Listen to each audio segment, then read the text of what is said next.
Friends, welcome to quick and easy. Friends, આ દિવાળી પર હું જે તમને ખીરની રેસીપી બતાવી રહી છું ને, એ તમે ધનતેરસે મહાલક્ષ્મી માતા માટે બનાવજો. બહુ જ ઇઝી વેથી ફટાફટ બને એવી અને કોઈ પણ જાતની વધારાની મહેનત વગરની આ રેસીપી છે.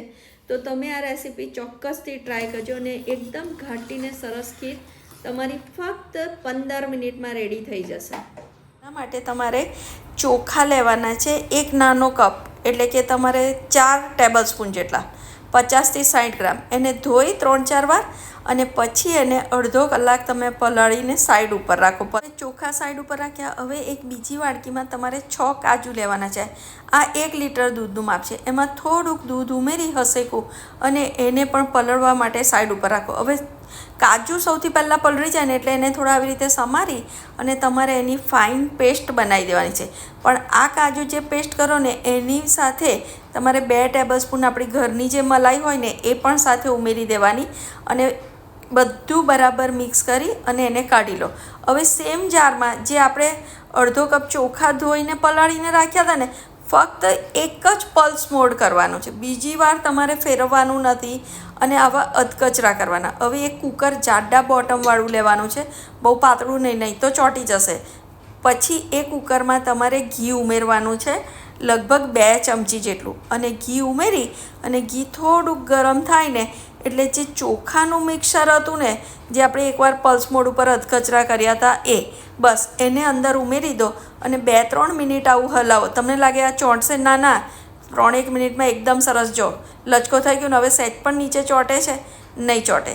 હવે 1 લીટર દૂધ હતું ને એમાંથી અડધું દૂધ તમારે ચોખામાં ઉમેરી અને બધું બરાબર મિક્સ કરી દો. પહેલાં તમને એવું લાગશે કે બધા ગઠ્ઠા પડી ગયા, પણ ના, ધીરે ધીરે અંદર બધા જ ઓગળી જશે. 1-2 મિનિટ તમારે આવું હલાવવું પડશે અને પછી થોડુંક દૂધ ઉમેરી દો. એટલે કે 500 ml થી વધારે દૂધ તમારે કુકરમાં નથી ઉમેરવાનું હમણાં, અને બાકીનું 500 રહ્યું ને તમે બાજુના ગેસ ઉપર સિમર થવા દો. બસ. હવે તમારે આમાં ખાંડ હમણાં નથી ઉમેરવાની. પહેલાં તમારે ગેસ બંધ કરી અને મીડિયમ ફ્લેમ ઉપર એને 3 વિસલ મારી દેવાની છે. હવે આપણી વિસલ પણ થઈ ગઈ અને કુકર પણ ઠંડુ પડી ગયું છે. ચલો આપણે ખોલીને જોઈએ કે અંદરની હાલત કેવી છે. અરે એકદમ સરસ છે ફ્રેન્ડ્સ. જો દૂધ સહેજ પણ બહાર આવ્યું એટલે પહેલાં આપણે અડધું દૂધ અંદર ઉમેર્યું અને તમને લાગ્યું ના નીચે ચોંટ્યું. ના, સહેજ પણ ચોંટ્યું નથી. તમે એને જરા વિગરસલી એટલે કે જરા ફાસ્ટ એકદમ ફેરવી દેજો અને બાકીનું જે 500 ml દૂધ છે ને એ તમારે અંદર ઉમેરી દેવાનું છે અને બધું બરાબર 1-2 મિનિટ મિક્સ કરી અને ગેસને એકદમ સ્લો રાખવાનો છે.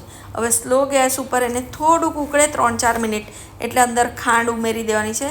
મેં પોણી વાડકી જેટલી ખાંડ ઉમેરી છે. ગળાશ તમને ફાવે તમારા ઘરે એ રીતે. અને એની સાથે આપણે કાજુ અને મલાઈનું મિક્સર ઉમેરી અને ફક્ત 5 મિનિટ તમારે એને સિમર થવા દેવાની છે.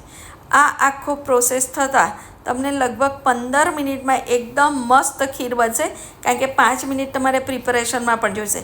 હવે સિમર થતી હોય ને ત્યારે અંદર તમે કેસરના તાંતણા, જો તમને કલર અને ભાવતા હોય તો તમે ચોક્કસથી ઉમેરી દેજો. બસ. હવે આપણી ખીર રેડી થઈ ગઈ છે. એને સાઈડ ઉપર રાખો અને આપણે જે ઘી નાખ્યું હતું ને, એટલે જો થોડીક વાર ઠંડી પડ્યા પછી કેટલી ઘાટી અને સરસ થઈ ગઈ. અને ના તમારે બહુ હલાવવું પડ્યું કે કશું જ નહીં. હવે એમાં એલચી અને નટ્સ તમને જે ભાવે એ. ફ્રેન્ડ્સ, આ એકદમ મલાઈદાર ને મસ્ત ખીર રેડી કરવાની આ ઇઝીએસ્ટ મેથડ છે અને બહુ જ સરસ તમારી ખીર રેડી થશે.